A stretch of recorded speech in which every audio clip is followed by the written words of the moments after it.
సమారంభాం శంకరాచార్య మధ్యమాం శ్రీ సిద్ధేశ్వర పర్యంతాం వందే గురు పరంపరాం. మా గురుదేవులు కుర్తాళం శంకరాచార్య జగద్గురు శ్రీ శ్రీ శ్రీ సిద్ధేశ్వరానంద భారతి మహాస్వామి వారి పాదపద్మాలకు నమస్కరిస్తున్నాను. అరుణాం కరుణా తరంగితాక్షీం ధృత పాశాంకుశ పుష్పబాణ చాపాం అణిమాదిభిరావృతాం మయూఖైః అహమిత్యేవ విభావయే భవానీం. లలిత అమ్మవారి పాదపద్మాలకి ప్రణమిలుతూ అమ్మవారి అనుగ్రహం అందరి మీద వర్షించాలని కోరుకుంటూ అమ్మవారి గురించి చెప్తూ వసిన్యారి దేవతలు రామా అని అన్నారు. సకల స్త్రీ స్వరూపాలు అమ్మవారి, ఆవిడ స్త్రీ స్వరూపిణిగా వర్ణించారు.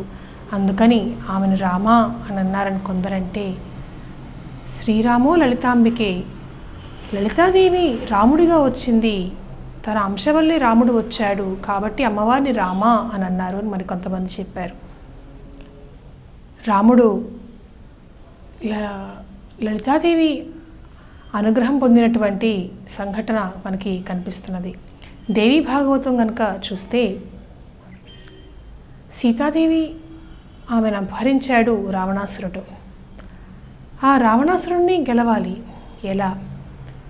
నారదుడు వచ్చాట రాముడి దగ్గరికి. వచ్చి, శ్రీరామ, నువ్వు సాక్షాత్ విష్ణుమూర్తివి, ఇది వరకు రాక్షసుల సంహారం చేయడానికి నువ్వు ఎన్నో అవతారాలు తీసుకున్నావు, ఇప్పుడు శ్రీరాముడిగా దిగివచ్చావు రావణాసురుడిని చంపటానికి. అయితే అమ్మవారి అనుగ్రహం నీకు పరిపూర్ణంగా ఉన్నది, ఆమె అనుగ్రహం మరింత కావాలి, ఈ రావణాసురుడిని చంపి సీతాదేవిని తీసుకురావాలి అంటే అమ్మవారికి సంబంధించినటువంటి వ్రతం నువ్వు చేయాలి.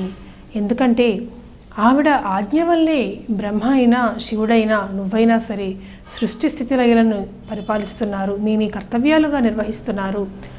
అందరూ కూడాను, ఈ సృష్టి అంతా కూడాను అమ్మవారి వల్లే ఉద్భవించింది. ఆమె ఆజ్ఞ లేక ఏది జరగదు. కాబట్టి నీవు అమ్మవారి అనుగ్రహం సాధించు అని చెప్పి అమ్మవారికి సంబంధించినటువంటి ఎన్నో విశేషాలని చెప్పాడు నారదుడు. అకారం నుండి క్షకారం వరకు ఉన్నటువంటి అక్షరాలతో ఎన్ని పదాలు ఉన్నాయో ఆ పదాలన్నీ కూడా అమ్మవారి స్వరూపమే. ఆమెను గురించి వర్ణించటానికి మాటలు సరిపోవు. భక్తి ఒకటే ఆమెను చేరుకోవటానికి ఉన్నటువంటి మార్గం. ఆమెకు సంబంధించినటువంటి వ్రతం చెయ్యి, నేను దగ్గరుండి చేయిస్తాను అని చెప్పి నారదుడు శ్రీరామునితోటి అమ్మవారి గురించినటువంటి దేవీ వ్రతం చేయించాడు. నవరాత్రులలో చేస్తున్నటువంటి వాడు విష్ణుమూర్తి అయినటువంటి రాముడు, చేయిస్తున్నటువంటి వాడు నారదుడు. అమ్మవారు వచ్చింది, వచ్చి రామా, మానవ శరీరంలో ఉన్నావు, మానవ శరీర ధర్మాలను పాటిస్తున్నావు, సంతోషం. నా ఆజ్ఞ వల్ల నువ్వు ఎన్నో రూపాలు తీసుకున్నావు, ఇప్పుడు కూడా శ్రీరామునిగా అవతరించావు. కాబట్టి ధర్మాన్ని రక్షించాలి, రావణుడు సంహరించబడాలి, నీకు యుద్ధంలో విజయం చేకూరుతుంది, నేను నిన్ను ఆశీర్వదిస్తున్నాను అని చెప్పి అమ్మవారు అనుగ్రహించింది శ్రీరాముణ్ణి. ఆ తర్వాత లలితాదేవికి సంబంధించినటువంటి కథ తంత్రగ్రంథాల్లో కనిపిస్తున్నది. రావణాసురుడు మండోదరిని కూర్చోబెట్టి సువాసిని పూజ చేశాడు, లలితాదేవి రావాలి, ఎలాగైనా సరే రాముణ్ణి ఓడించాలి అని. ఆ విషయం తెలుసుకున్నటువంటి రాముడు హనుమంతుణ్ణి అంగదుణ్ణి అక్కడికి పంపించారు. లలితాదేవి వచ్చింది. రామునికి ఇచ్చినటువంటి వరం రావణాసురుని రాముడు సంహరించాలి అని అన్నటువంటి అమ్మవారి కోరిక. ఆ సువాసిని పూజ నైవేద్యాన్ని హనుమంతుడికి ఇచ్చింది. అలా లలితాదేవి రామునిగా వచ్చింది, రాముణ్ణి అనుగ్రహించింది, రావణాసురుని సంహరించేటట్లుగా చేసింది, ధర్మాన్ని నిలబెట్టింది. కాబట్టి ఆమెనే రామా అని చెప్పారు. బాణాసి పాశాం త్రిశిఖా వహంతీం రక్తాంబరాం రత్న కిరీటధారీం దేహత్విషా పూరిత దిక్సమస్తాం రామాం భజే దైత్య భయాపహంత్రీం అని చెప్పి అమ్మవారి గురించి వర్ణించారు. బాణాలతోటి పాశంతో ఎర్రని వస్త్రాలు ధరించి రత్న కిరీటం ధరించినటువంటి ఆ లలితాదేవి ఆమె శ్రీరామ స్వరూపిణి, రాక్షసులను సంహరించినటువంటి రాముడు ఆవిడే అని చెప్పి ఈ నామంలో మనకు కనిపిస్తున్నది. ఈ నామాన్ని గనక మనం ఉపాసించాలి మంత్రంగా అంటే అమ్మవారు స్త్రీ స్వరూపిణికి, సకల స్త్రీలు కూడా అమ్మవారి స్వరూపమే కాబట్టి ఆమెను రామ అని పూజించాలి. అది సువాసిని పూజ చేసిన, కుమారి పూజ చేసిన ఆ భావనతో కనుక చేసి ఈ నామాన్ని ఉపాసిస్తూ చేస్తే త్వరగా అమ్మవారు అనుగ్రహిస్తుంది ఆ సువాసిని కుమారి పూజల వల్ల. ఎందుకంటే సకల స్త్రీలు కూడా అమ్మవారి స్వరూపంగా భావించి స్త్రీలను మనం పూజిస్తున్నాము ఆ సువాసినిగా, కుమారిగా పూజలో. అట్లా కాక అమ్మవారు శ్రీరాముడు లలితాదేవి, ఆ రాముని అనుగ్రహం కూడా కావాలి అంటే అమ్మవారిని గనక రామస్వరూపిణిగా ఈ నామంతో కనుక ఉపాసిస్తే పంచప్రణవాలతోటి ఓం ఐం హ్రీం శ్రీం క్లీం రామాయై నమః అని గనక ఉపాసిస్తే శ్రీరామస్వరూపిణిగా కూడా లలితాదేవి మనల్ని అనుగ్రహిస్తుంది అని చెప్పారు. అమ్మవారి గురించి చెప్తూ రమణ లంపట అన్నారు. అంటే తన భర్త యందు ఆసక్తి కలిగినది, కామేశ్వరుడు అంటే ఆమెకి ఎంతో ప్రేమ అని చెప్పారు ఈ నామంలో. సకల దేవతలు కూడా ఆమె పాదాల చెంత ఉంటారు. ఆమె పాదాలకి నమస్కరిస్తూ ఉంటే ఆవిడ సర్వేశ్వరి జగన్మాత అయినా కూడా తన భర్తని ఆవిడ గౌరవిస్తుందిట. భర్త వస్తే ఎదురు వెళ్ళి స్వాగతం చెప్పి తీసుకొస్తుందిట, తన పక్కన కూర్చోబెట్టుకుంటుందిట. అట్లా భర్తని గౌరవిస్తుంది, భర్త యందు ప్రేమ కలిగింది, ఆసక్తి కలిగినటువంటి లలితాదేవిగా రమణ లంపట అని చెప్పి ఈ నామంలో చెప్పారు. ఈ నామాన్ని కనుక మంత్రంగా చేస్తే పంచ ప్రణవాలతోటి ఓం ఐం హ్రీం శ్రీం క్లీం రమణ లంపటాయై నమః అని చేయొచ్చు. భార్యాభర్తల అనుబంధం చక్కగా ఉంటుంది. ఈ నామాన్ని కనుక మంత్రంగా చేసి ఉపాసిస్తే ఎటువంటి మనస్పర్ధలు లేకుండా ఉంటాయి. భర్త యందు ప్రేమ కలుగుతుంది భార్యకి. ఎలా అయితే లలితాదేవికి కామేశ్వరుని పట్ల అపరిమితమైనటువంటి ప్రేమ ఉన్నదో అదేవిధంగా భార్యకు కూడా భర్త మీద ప్రేమ కలుగుతుంది ఈ నామాన్ని గనక మంత్రంగా చేస్తే.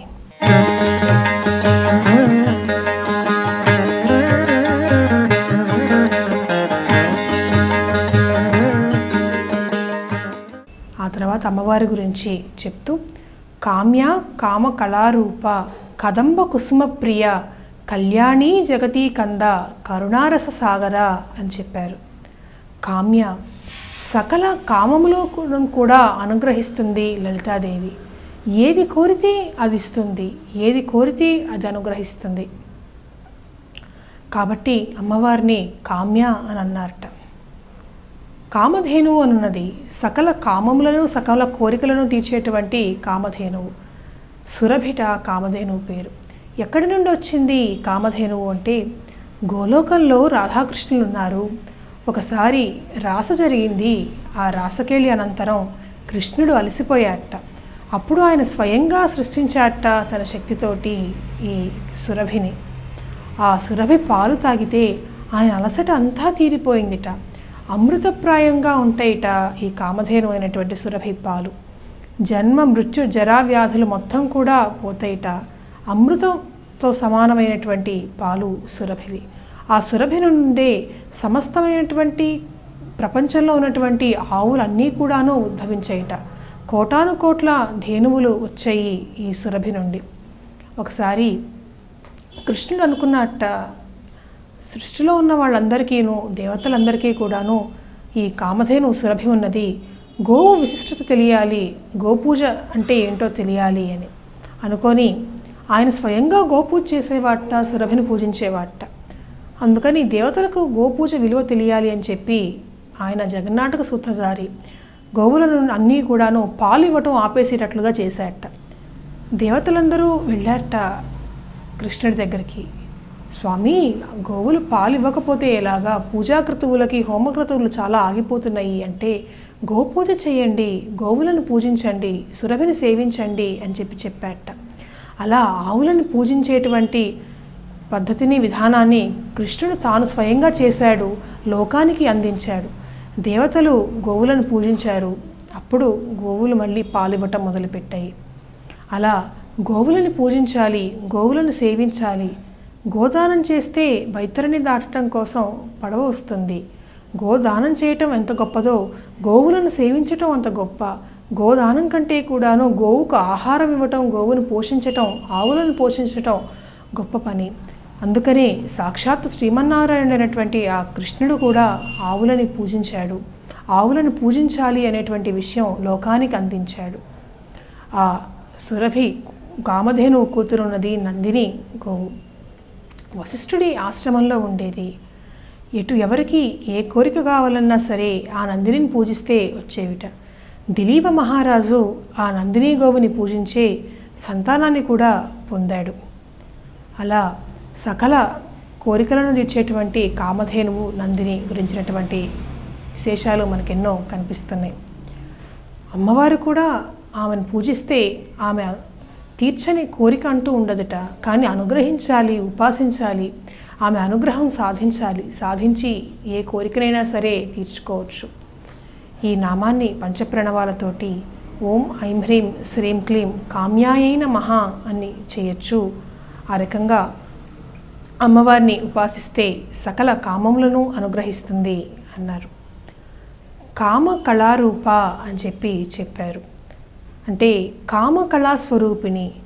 త్రిపుర సిద్ధాంతంలో ఇందుకు సంబంధించినటువంటి విశేషాలు చెప్తూ కామేశ్వరుడున్నాడు, ఆవిడ భర్త. కామేశ్వరుడిని భర్తగా కలిగినటువంటి లలితాదేవి కామేశ్వరి. వాళ్ళకున్నటువంటి కళలు ఏవైతే ఉన్నాయో ఆ కళలని కామ కళలు అంటారు. అందుకనే అమ్మవారిని కామకళారూప అని చెప్పారు.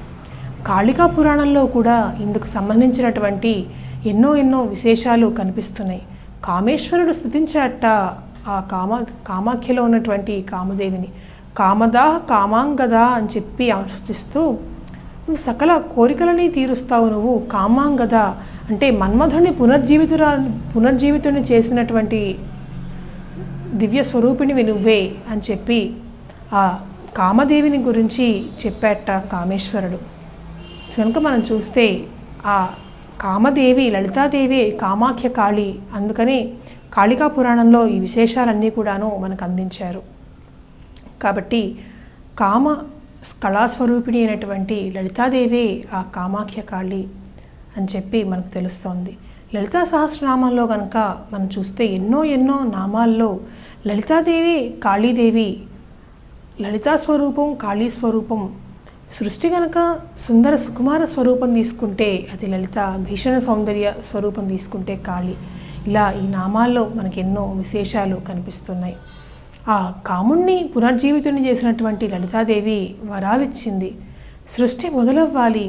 సృష్టి మొదలవ్వాలి అంటే కామానికి అధిదేవతమైనటువంటి కాముడివి నువ్వు, నీ పుష్ప బాణాలకి నేను శక్తినిస్తున్నాను, నీ వల్లే సృష్టి మొదలవుతుంది అని.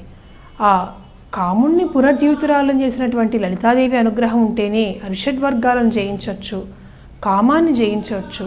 కాబట్టి ఈ నామాన్ని గనక పంచ ప్రణవాలతోటి మనం మంత్రంగా చేసి ఉపాసిస్తే ఓం ఐం హ్రీం శ్రీం క్లీం కామ కళారూపాయై నమః అని ఆ కామాన్ని జయించేటువంటి శక్తి వస్తుంది. పరబ్రహ్మ చైతన్యానికి చేరువయ్యేటువంటి శక్తిని లలితాదేవి మనకి అనుగ్రహిస్తుంది. కదంబ కుసుమ ప్రియ అన్నారు అమ్మవారిని. అంటే కడిమి పువ్వులని ఇష్టపడుతుంది లలితాదేవి. ఆ కడిమి పూలతోటి కనుక అమ్మవారిని పూజిస్తే శీఘ్రంగా అనుగ్రహిస్తుంది. మణిద్వీపంలో కూడా ఆమె కదంబ వనంలోనే ఉంటుందిట ఆవిడ చింతామణి గృహం. చెవులకు కూడా ఆవిడ ఆభరణాలుగా ధరిస్తుందిట ఈ కదంబ పూలని. కాబట్టి కదంబ పూలతోటి పూజ చేసినా హోమం చేసినా ఆ కదంబ వృక్షాలు కూడా ఇంట్లో పెంచి వాటి మధ్య అమ్మవారి లలిత నామాన్ని కానీ లలితా సహస్రాన్ని కానీ అమ్మవారికి సంబంధించిన మంత్రాలను కానీ చేస్తే త్వరగా అమ్మవారు అనుగ్రహిస్తుంది. ఈ నామాన్ని గనక మంత్రంగా చేస్తే పంచప్రణవాలతోటి ఓం ఐం హ్రీం శ్రీం క్లీం కదంబ కుసుమ ప్రియాయై నమః అని చేయొచ్చు. కదంబ పూలతోటి కనుక పూజ చేస్తూ ఈ నామాన్ని గనక స్మరిస్తే అమ్మవారు తొందరగా వచ్చి అనుగ్రహిస్తుంది, దర్శనమిస్తుంది.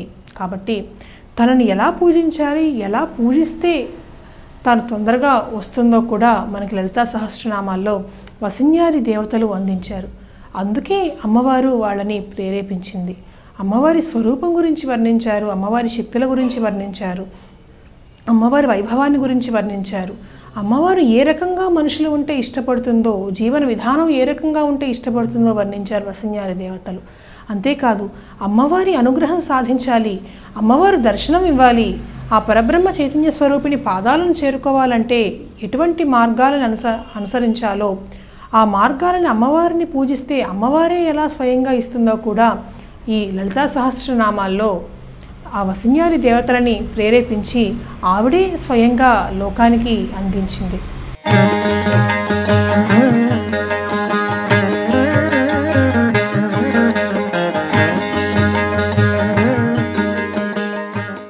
ఆ తర్వాత అమ్మవారి గురించి చెప్తూ కళ్యాణి జగతి కంద కరుణారస సాగర అని చెప్పారు.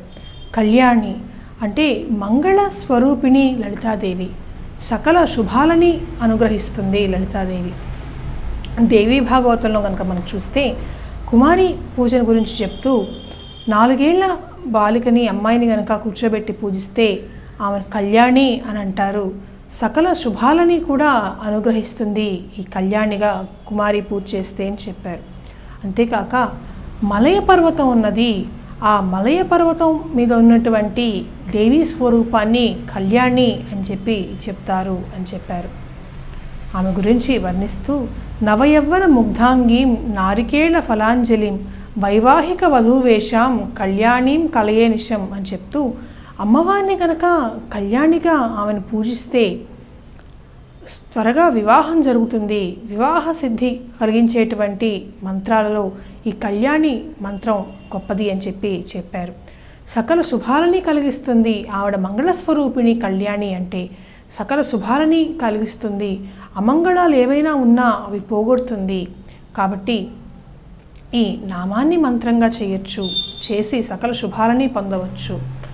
పంచప్రణవాలతోటి ఈ నామాన్ని ఓం ఐం హ్రీం శ్రీం క్లీం కళ్యాణ్యై నమః అని చేయొచ్చు. చేసి వివాహ సిద్ధి మంత్రంగా శీఘ్రంగా వివాహం జరగటం కోసం అమ్మవారిని పూజించి ఈ నామాన్ని మంత్ర సాధన చేసి త్వరగా వివాహం కాని వారికి వివాహం జరిగేటట్లుగా అమ్మవారు అనుగ్రహిస్తుంది. అంతేకాక ఎటువంటి అశుభాలు జరగకుండా సకల శుభాలు మంగళాలు జరిగేటట్లుగా జరగాలని ఈ నామాన్ని మంత్రంగా చేయొచ్చు. కళ్యాణం లోక కళ్యాణం ఉన్నది, లోకహితం కోసం కూడా ఈ నామాన్ని మంత్రంగా చేస్తే లోక కళ్యాణ స్వరూపిణిగా అమ్మవారు సమస్త జనాల వలని అనుగ్రహిస్తుందిట. అమ్మవారి గురించి చెప్తూ జగతి కంద అన్నారు. అంటే జగములకు మూలమైనటువంటిది, సకల సృష్టికి కూడా మూలము లలితాదేవి. ఆమె నుండే సర్గ ప్రతిసర్గ అంటే త్రిమాతలని ఆ తర్వాత త్రిమూర్తులని ఆమె సృష్టించింది. సృష్టించి ఈ సృష్టికి నాంది ఆవిడే లలితాదేవి. ఈ మూల ప్రకృతి స్వరూపిణి లలితాదేవి, పరబ్రహ్మ చైతన్య స్వరూపిణి. ఆ పరబ్రహ్మ చైతన్యమే తను తాను వ్యక్తపరుచుకొని లలితాదేవిగా వచ్చింది. ఆమె నుండే సకల సృష్టి కూడా వచ్చింది. కాబట్టి ఆమెను జగతి కంద అని అన్నారు. అలా కాక కమ్ అంటే సుఖమును, దా అంటే ఇచ్చినది. కాబట్టి సమస్త జగత్తుకు కూడా సుఖాన్ని ఇచ్చేటువంటి పరబ్రహ్మ చైతన్య స్వరూపిణి. కాబట్టి జగతి కంద అంటే జగములంతటికీ కూడాను సుఖాన్ని ఇస్తుంది. కాబట్టి ఆమెని జగతి కంద అన్నారు అని చెప్పారు. ఈ నామాన్ని గనక మంత్రంగా చేస్తే పంచ ప్రణవాలతోటి ఓం ఐం హ్రీం శ్రీం క్లీం జగతి కందాయై నమః అని చేయొచ్చు. సకల జగత్తుకు కూడా సుఖ సంతోషాలని అందించేటువంటి లలితాదేవి, ఆమెను పూజిస్తే మనకు కూడా సుఖ సంతోషాలని అనుగ్రహిస్తుంది. మూల ప్రకృతి స్వరూపిణిగా భావించి పరబ్రహ్మ చైతన్య స్వరూపిణిగా భావించి ఈ నామాన్ని మంత్రంగా చేయొచ్చు. అమ్మవారి గురించి చెప్తూ కరుణారస సాగర అని చెప్పారు. అంటే కరుణ అనేటువంటి రసంగల సముద్రం కలిగినటువంటి లలితాదేవి. ఆవిడకి అపరిమితమైనటువంటి కరుణ, వాత్సల్యం, దయ, జాలి అనేటువంటివి ఉన్నాయి. అనంతమైనటువంటి కరుణ కలిగినటువంటి రసస్వరూపిణి లలితాదేవి. అందుకే ఆమెను కరుణారస సాగర అన్నారు. అంత అనంతమైనటువంటి కరుణ ఉన్నది కాబట్టే మళ్ళీ మన్మధుణ్ణి బ్రతికించింది. తప్పులు చేసినప్పటికి కూడా భక్తులకి ఆవిడ అవకాశాలు ఇస్తూ ఉంటుంది. ఆవిడ ఉన్నటువంటి కరుణ వల్ల దాన్ని సద్వినియోగం చేసుకోవాల్సినటువంటి బాధ్యత భక్తులదే. భండాసురునిగా వధించిన ఆవిడ రతీదేవి ప్రార్థించగానే అనంతమైనటువంటి కరుణ వల్ల అమ్మవారు మన్మధుణ్ణి పునర్జీవితుడిని చేసింది. అమ్మవారి సహస్రనామాల్లో మొదటి నామం చెప్పుకున్నాం శ్రీమాత అని. తల్లికి ఉండేటువంటి అపారమైనటువంటి కరుణ ఈ నామంలో మనకి కనిపిస్తున్నది. తన బిడ్డలందరూ కూడా సక్రమమైనటువంటి మార్గంలో ఉండాలి, ధర్మాచరణలో ఉండాలి. ఒకవేళ తప్పు చేసినా ఆమె పాదాలు అమ్మ తప్పు చేశాను క్షమించు అని పశ్చాత్తాపం కనుక ఉంటే తనకున్నటువంటి అనంతమైనటువంటి కరుణ వల్ల అమ్మవారు అనుగ్రహిస్తుంది. తన కరుణతోటి మరొక అవకాశం ఇచ్చి భక్తులను రక్షిస్తుంది. మనం కూడా ఈ నామాన్ని మంత్రంగా చేస్తే పంచప్రణవాలతోటి ఓం ఐం హ్రీం శ్రీం క్లీం కరుణారస సాగరాయైన మహా అని చేయొచ్చు. చేసి అమ్మవారి కరుణకి అనుగ్రహానికి మనం కూడా పాత్రులం కావచ్చు, అమ్మవారి ప్రేమని పొందవచ్చు.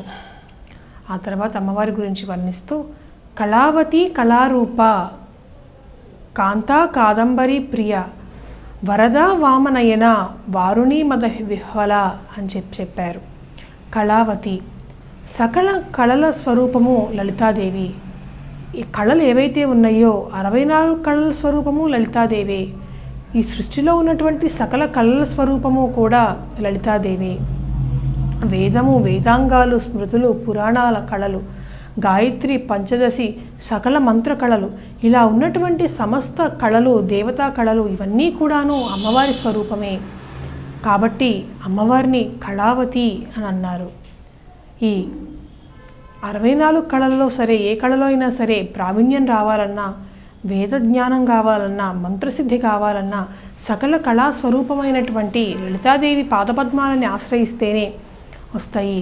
కాబట్టి అమ్మవారి అనుగ్రహం సాధించాలి అంటే ఈ నామాన్ని మంత్రంగా చేస్తే పంచ ప్రణవాలతోటి ఓం ఐం హ్రీం శ్రీం క్లీం కళావత్యైన మహా అని చెప్పి చేయొచ్చు. ఏ కళలో అయినా సరే ప్రావీణ్యత సంపాదించాలన్నా అమ్మవారి నామాన్ని మంత్రంగా చేసి ఉపాసించి ఆ కళలో ప్రావీణ్యం సంపాదించవచ్చు, సాధించవచ్చు.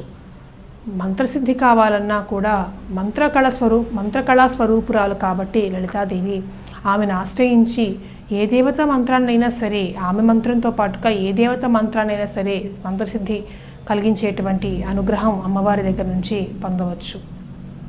అమ్మవారి గురించి చెప్తూ కళాలాప అని అన్నారు.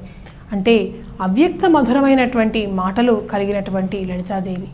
ఆమె మాట్లాడితే చాలా మధురంగా ఉంటుందిట, చాలా తీయగా ఉంటుందిట.